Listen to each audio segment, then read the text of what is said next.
Hi again, another little video with practical classroom management technique in it. I think this one comes from chapter 2 of Understanding Teenagers in the ELT Classroom. How many times can I say the title of this book on this channel? Many. I'm going to say something that sounds possibly a little bit awful to begin with, and then I'm going to rephrase it and explain it. One of the skills that's most served me during my time teaching teenagers English is the ability to get young people to do things they don't want to. And if that isn't already one of your skills, it probably needs to be. Let me rephrase that a little bit. One of my skills is probably getting young people to do things that they would rather not, but that are in their interests. So, what I mean by this is that doing a language exercise in a classroom is probably not your students' top priority in the moment. Doing a grammar exercise, doing some writing in another language, these things require concentration. They're a little bit difficult. It's probably not the thing they'd most like to be doing. They'd probably most like to be chatting to their friends who are there with them, or looking at their phones, or doing some online gaming, doing some sport, being outside on the patio, breathing in the fresh air, or indeed being at home. That's not to say that in their heart of hearts they don't know that what they're doing is beneficial to them. Obviously they do. It's just not their top priority. Doing that grammar exercise is probably their 6th or their 7th priority. It probably falls down, might be their 20th priority, their 23rd, their 27th, their 30th. It might be right down quite low on their list of priorities. Like I say, that doesn't mean that they haven't made the decision to accept that it's useful at some level. Most of the time they have agreed to that, and they have understood at that level. They've made a decision to accept that it is useful, but relegated the exercise to quite far down. So they will try and do these other things because that's what they prefer to do. They have actually, though, ceded control to you, the teacher, to nudge them towards doing those things. Otherwise you wouldn't be able to do anything with them. So that the control that we have in the classroom has actually been ceded to us by our students, agreeing that in their hearts they know that what we're getting them to do is good for them. That's where our control comes from. I had a very interesting conversation with an esteemed colleague of mine, Robin Walker, a few years back, and he was talking about authority.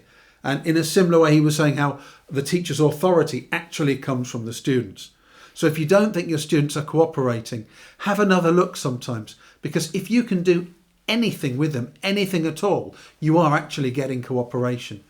If they weren't cooperating at all, if they hadn't made that decision deep down, or that acknowledgement that what you're doing with them is beneficial to them, if they hadn't made that realization, then you wouldn't be able to do anything, zilch, with them.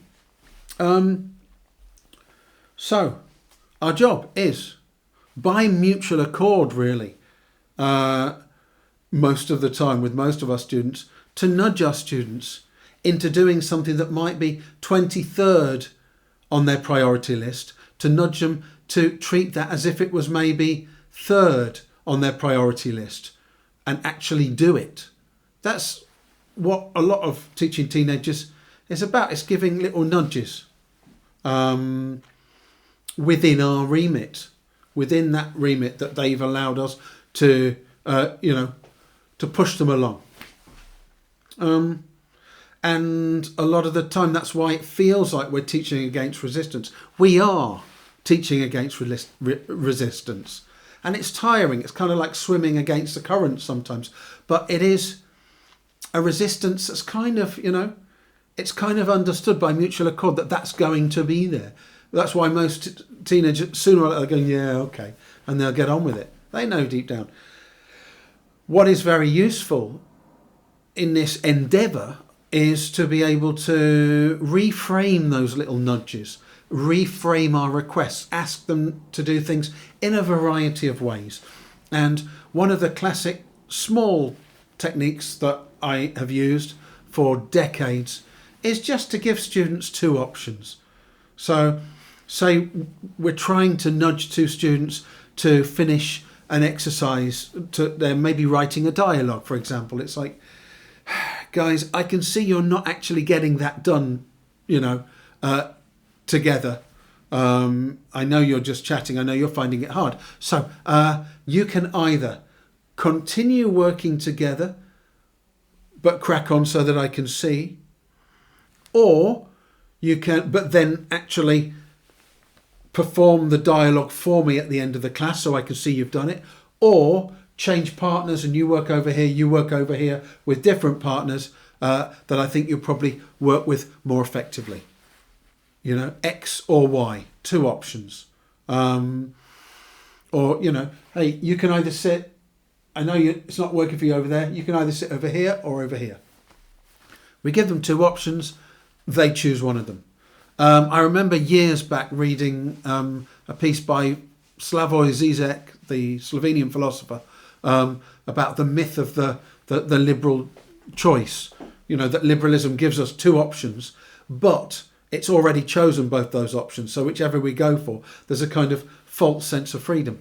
That is a little bit the case with this technique. The teacher chooses two options that are both acceptable to the teacher and gives the students the choice.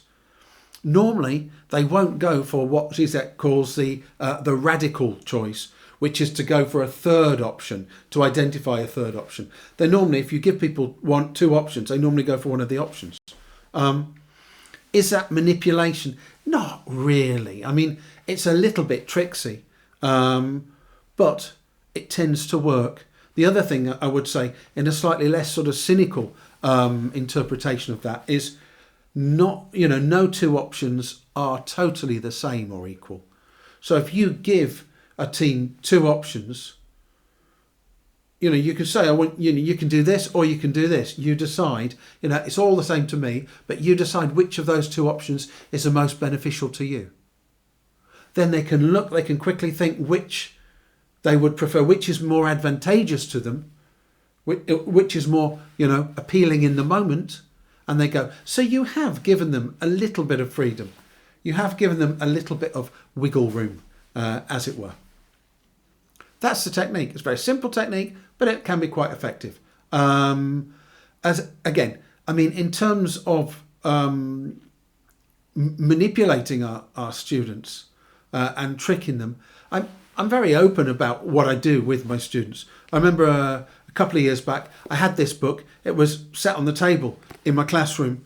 I had a student, a great student, what we call an advanced learner. He'd finished something early. I didn't have anything for him to do, so I said, hey, have a look at this. It was the only reading material I had in the classroom at that time that wasn't a course book. I said, here you go, open it up, find yourself a paragraph, read it, tell me if you agree with what I've said. At the end, I think the others were catching up. Maybe they were even finishing an exam. He had a little read at the end of it. I said, what did you think? He looked at me and said, well, that's what you do with us. I said, yeah, it is, isn't it? Completely transparent, I'm not hiding the techniques I use, or the approaches, or the methodology, or the micro strategies.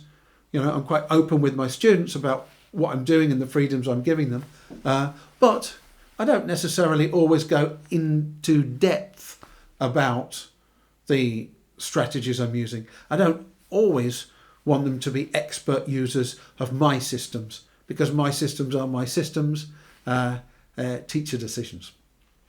Right. So a little bit of philosophy, maybe a few mixed messages there, but the technique I wanted to talk to you about was the 2 options, both of which are acceptable to you, and the student gets to choose which is most acceptable to them within a certain sphere. Strength and energy with your teaching.